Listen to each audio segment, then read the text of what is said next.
semana anterior de eu tomar essa decisão e sair do Ministério Público, aconteceram 2 fatos interessantes. Um deles foi que eu estava dando uma entrevista, terminei a entrevista, a gente está em home office, né? Eu e minha esposa, olha para o lado, a minha esposa branca olhando para mim. Eu falei, o que foi? Ela falou, você vai tomar mais uma representação no Conselho Nacional do Ministério Público. E ela branca, assustada, com medo, eu falei, mas eu não falei nada errado. Eu sei, mas você foi duro demais. Ou seja, é um absurdo isso, porque as críticas, elas têm que ser duras, contundentes. Eu não estava pregando a destruição das instituições. Não, eu acredito na força das instituições, na força da democracia, na boa política. Agora, você constrói as instituições por meio do direito de crítica, por meio da liberdade de expressão. Então, eu estava amarrado. Mas isso não existe no Brasil de verdade, né? A gente tem muitas leis e muitos códigos de não sei o que institucionais dentro das organizações que são exatamente para quando um Deltan chegar e começar a falar coisa que os caras não querem ouvir, opa, toma um negócio disciplinar ali, pega um negócio arcaico de 1820 que tá na lei e usa aqui para fuder o cara. Esse é o perigo, é isso que eu tento apontar todos os dias aqui, meio que em vão talvez, mas que é isso, que o negócio não é que eu quero que as pessoas falem merda. É que eu não quero dar o poder pro Estado de impedir que as pessoas falem. Porque a partir do momento que você dá ao Estado determinar o que é merda ou não, fudeu. O Estado vai usar aquilo para tirar os inimigos políticos dele do jogo. Como aconteceu agora com esse caso do Bolsonaro aí. A mulher foi... o cara tava passando ali, a mulher xingou ele, porque ela pode ter os seus motivos dela, deve ter. Ela foi presa, mano. Foi levada por injúria ao presidente, que é crime, tá na lei, tá, né? E eu acho engraçado, porque muita gente, quando eu fui reclamar disso, muita gente, tá na lei. Então, mano, qual que é o teu pensamento? Se tá na lei, tudo é justo. A escravidão esteve na lei um tempo, então é isso que faz ser certo? Não, o que é certo e errado não depende se tá na lei ou não, entendeu? Ela é um negócio moral que vem antes da lei. E você não pode prender alguém porque xingou o presidente. Isso é coisa que é nosso amigo lá da Angola... A gente tem um amigo da Angola, criador, ele falou, a gente foi perguntar do presidente pra ele falou, mano, posso falar? Nem é assunto, Caramba. presidente. Né? Caramba. Então, mas é esse tipo de sociedade que está sendo construída. Toda vez que o STF toma as decisões monocráticas dele contra jornalistas, por mais que o jornalista seja um merda, na minha opinião, entendeu? Mas as decisões também são merdas. Um merda não justifica outro merda, entendeu? E as pessoas não percebem isso, infelizmente. As pessoas, elas falam, ótimo, tá censurando um merda, maravilha. Já que ele não tá no meu time, é maneiro fuder com ele. Toma aí, Estado, toma esse poder. Só que as pessoas não percebem que esse poder ele não vai ser usado só para as pessoas merdas. Ele vai ser usado para as pessoas que querem fazer críticas contundentes, as pessoas que estão no poder. E foi o que aconteceu com você, certo? E, Monarca, quando a gente fala de liberdade de expressão e de outros direitos, a gente fala em direito constitucional de ponderação de direitos. Você toda hora está fazendo um equilíbrio delicado entre diferentes bolas, diferentes pesos e medidas aí, que é a liberdade de expressão e outros direitos. Mas a gente precisa lembrar que a liberdade de expressão ela é um direito com uma primazia constitucional. Por que isso? Porque ela, mais do que um direito fundamental, ela é um elemento de constituição, é um pilar da democracia. Sem liberdade de expressão, você não só está violando o direito de alguém, de um indivíduo, mas você está violando toda a comunidade e um alicerce central da pluralidade da sociedade, da crítica, da construção das instituições. Então, ele tem uma primazia sobre outros direitos.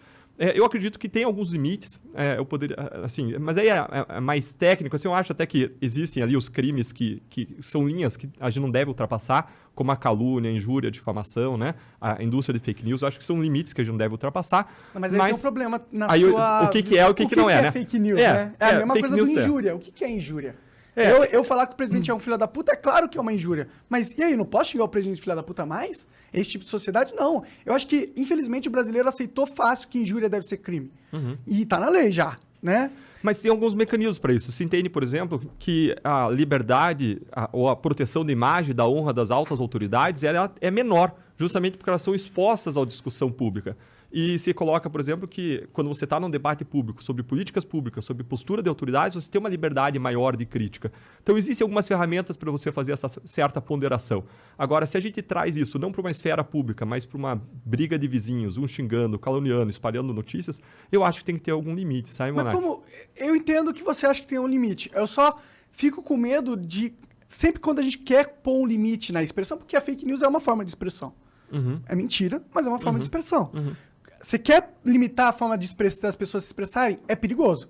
Como que a gente vai fazer isso? Esse é o problema. Como você imagina a gente controlando as fake news a partir do Estado, por exemplo? Eu gosto muito da ideia da gente se concentrar nas figuras dos tipos penais. Por quê? Quando a gente fala de tipo penal, o que é? É o crime que está lá previsto na lei, no Código Penal. E esses crimes, eles seguem toda uma série de regras. Por exemplo, esses crimes eles têm que ser definidos com palavras claras e com limites claros. Então, a gente chama de tipo penal, sei lá, o crime de homicídio, matar alguém. Está expresso lá, matou alguém, pena de, sei lá, 5 a 20 anos, vamos supor, tá? Ou ainda, injuriar alguém. Aí você vem, o que é injuriar? É você xingar, é você desprezar, é você trazer desonra. Isso deveria ser crime? Né? A desonra, xingar, é que eu acho que não deveria ser, entendeu? Na minha opinião, eu posso estar errado. Claro. A sociedade pode me julgar errado nesse sentido. Mas eu realmente acho que, pô, um cara chegou na rua e xingou, ô, seu filho da puta, vai prender esse cara? Monark, Pra quê, mano? é legítima uma opinião, assim. É totalmente legítimo você entender que isso não deveria ser crime, mas o espaço para discutir política pública, o que deve ou não ser crime, é o espaço do parlamento. E o parlamento, representando a sociedade, definiu isso como crime. A questão é se isso mata, se isso viola a liberdade de expressão, no sentido de um pilar da democracia, não quando você está numa briga de vizinhos, e se isso viola um direito fundamental da liberdade de expressão. A pessoa pode criticar o outro. Agora, critica sem destruir, critica de modo construtivo. E eu acho que a crítica dura, a crítica incisiva, até a ironia, são críticas que devem ser toleradas e devem ser exercidas numa democracia para a construção das instituições. Porque é disso que se faz uma democracia, é do debate, é da liberdade de expressão, é da troca de ideias, né? Mas mesmo assim eu não entendi como que você realmente regulamentaria, porque eu confesso, já pensei muito sobre isso.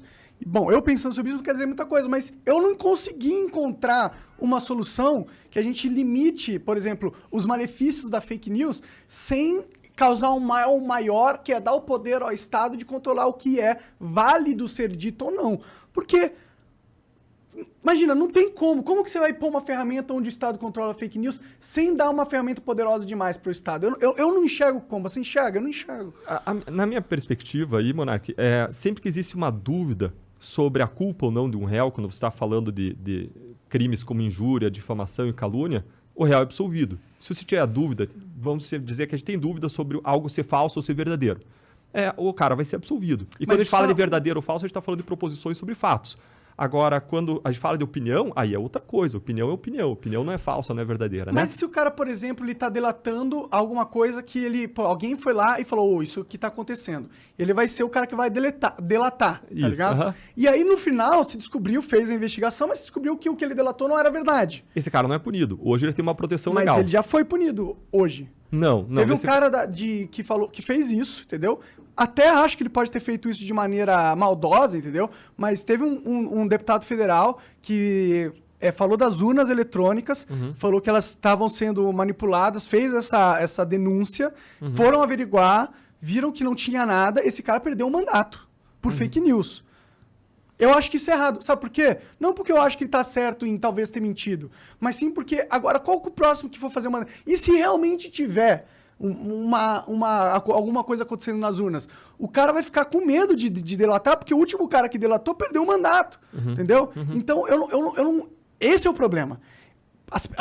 Essa regra, na minha opinião, ela sempre vai ser mal utilizada. Ela sempre vai ser influenciada pelos poderosos e vai ser utilizada para calar que não deveria ser calado, entendeu? Como que a gente resolve esse problema? Como que a gente impede do Estado não abusar essa liberdade que a gente está querendo construir para ele, entendeu? Claro. Coloca uma inteligência artificial lá. Mais perigoso ainda, né? Então, eu entendo o teu ponto, ele é mais legítimo ainda quando você não está falando de uma ultrapassagem clara de uma linha. Nesse caso desse deputado que perdeu o mandato, não se tratava de uma apuração de um crime.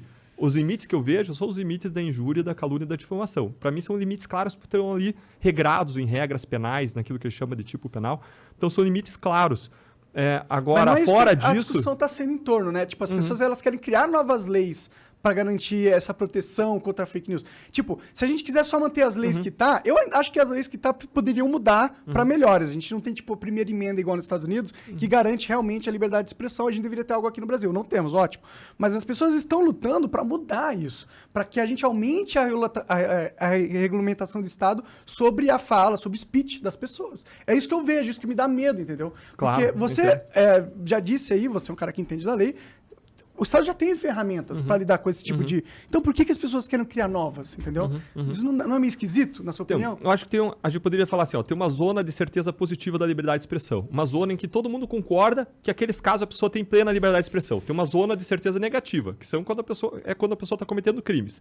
E surgiu uma nova zona, por quê? Porque hoje as fake news se percebeu que elas podem influenciar e manipular a própria democracia. Vamos fazer uma análise rápida, tá? Os 7 maiores partidos do país têm, sabe quantos filiados no Brasil? 10 milhões de filiados. 10 milhões de filiados. Vamos supor que esses 7 partidos formam lá uma coligação, e esses, ou uma parte desses partidos forma uma coligação e forma uma indústria de fake news para manipular o voto das pessoas. Escancaradamente, manipular o voto. E elas têm lá seu conjunto de filiados que participa disso, eles incentivam as lideranças, os outros se comportam de acordo com a orientação das lideranças, e isso acaba minando a própria capacidade das pessoas de se orientarem de acordo com a verdade para tomar suas decisões, para um voto consciente. E isso está numa zona cinzenta, entendeu? Mas você acha que isso é um fato novo? Porque eu acho que isso aí é o jogo sendo jogado como sempre foi. Porque se a gente for parar para analisar antes da internet, quem que era dono das maiores rádios e das TVs? Eram os políticos. Então esse não é um problema novo. Mas antes nunca houve esse movimento para a gente realmente passar leis para que esse problema não existisse, entendeu? Por isso que a minha dúvida, por isso que eu tenho uma certeza que as pessoas não querem passar essa lei para acabar com o problema da fake news. Elas querem tomar de volta o controle da mídia. Porque o que aconteceu com a internet? Quebrou o monopólio das grandes mídias sobre o que era verdade. Antes passava na Globo, era fato, acabou. As pessoas nem discutiam. A internet quebrou com isso. Perdeu-se o poder desses grandes poderosos da mídia, entendeu? E eu acho que eles têm influência política e é eles que estão influenciando para passar essas leis de fake news, porque aí eles conseguem, talvez, numa vã esperança, aumentar o controle, recuperar o controle que eles tinham. Legal. Monark, eu acho totalmente legítima e bem assim fundada a tua preocupação com isso, e eu tenho essa preocupação também. Eu quero que a internet seja um ambiente livre de liberdade de expressão, de colocação de perspectivas diferentes sobre a realidade, e nós sempre entendemos isso muito bem na Lava Jato, mesmo quando as pessoas nos criticavam, mesmo quando interpretavam de modo até absurdo a realidade. Agora, a preocupação que surge não é um problema novo, mas a preocupação que surge é porque o ambiente é novo, esse ambiente de novas tecnologias, de notícias se multiplicando, de viralização de notícias. E deixa eu trazer aqui um experimento que talvez enriqueça um pouco a nossa perspectiva, tá? Foi um experimento feito na década de 50 ou 60, chamado experimento Daesh. Esse pesquisador ele colocou várias pessoas numa sala e colocou na frente delas um exercício. E nesse exercício, ele mostrava na parte direita, na mão direita, ele segurava uma folha que tinha 3 linhas, linha A, linha B, linha C, e na esquerda tinha uma linha só. E o exercício era, os participantes tinham que dizer qual que era o tamanho da linha que estava nessa mão, que correspondia a qual das letras das 3 linhas que estavam na outra mão. Ou seja, o cara era um exercício fácil, visual, cara. Cara, era muito fácil o cara acertar. O cara olhava a linha que estava numa mão e tinha que dizer qual que era o tamanho, a qual que ela correspondia no tamanho em relação às 3 linhas que estavam na outra mão. Letra A, letra B ou letra C. Cara, ninguém erra esse exercício. Era fácil. Os tamanhos das linhas não eram parecidos. Daí colocaram as pessoas, mas com um segredo. Todos eram atores, menos um que era o verdadeiro testado. Tá ligado qual que é essa porra. E aí, os atores começavam dando a resposta errada. Linha A, linha A, linha A, linha A. Chegava na vez do participante, ele olha para os lados e fala assim, linha B. Aí outro, linha A, linha A. E aí vem a próxima folhinha. E aí o que acontece? Vai lá os atores falando de novo a linha errada, linha C, linha C, linha C, linha C. Aí vem o ator, ele olha para o lado, fica sem jeito, linha C, falando a resposta errada. Esse experimento, ele foi feito dezenas de vezes, centenas de vezes. E qual que foi o resultado? Mais de 50% das vezes, a pessoa dá mais de 50% das respostas erradas. Nós tendemos a nos comportar como parte de uma manada, certo? E quando você simula o ambiente de manada, e veja que eu estava falando de 10 milhões de pessoas filiadas aos 7 maiores partidos e uma indústria de robôs, né, que replicam notícias, isso permite a criação de um ambiente de manada para manipular a opinião, manipular a condução, manipular voto. E aí a questão vem, até que ponto isso é legítimo? Quando a gente não tinha ainda esses grandes mecanismos de massa, de internet, replicação de robôs, de fake news, eu entendo que a liberdade, vigia aí a liberdade de expressão. Agora, conforme isso se aproxime de um ambiente em que isso manipule a vontade, o voto dos eleitores, manipule a verdade com fatos evidentemente falsos, que contrariam a ciência, que contrariam...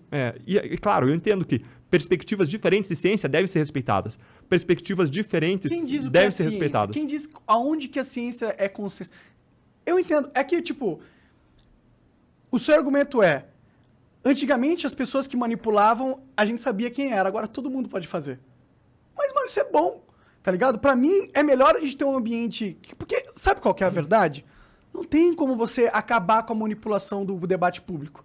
Não tem como. Eu acho que é aquela coisa de meio que ser fé, sabe? Você tem que ter fé em Deus e acreditar que essa parada que ele criou tem mecanismos, entendeu? E você tem que confiar que não vai ser a lei que vai controlar o debate para que ele seja positivo. E sim vai ser a cultura, e sim vai ser a gente conversando, as ideias sem troca de ideias. A partir do momento que você coloca o Estado para fazer esse controle, eu acho muito perigoso. Eu entendo o argumento que a gente tem agora muitos grupos políticos que estão utilizando desse novo ambiente para manipular as massas. O meu argumento é que grupos políticos usando do ambiente midiático para manipular as massas sempre existiu. E o perigo de controlar a comunicação para resolver esse problema é infinitamente maior do que o problema em si. Porque é um problema que a gente lida desde quando a humanidade é a humanidade. E ela não destruiu a humanidade, entendeu? Mas eu acho que a humanidade pode ser destruída se a liberdade de expressão for cada vez mais cerceada. E, infelizmente, eu entendo que é nobre, talvez, as intenções de quem quer passar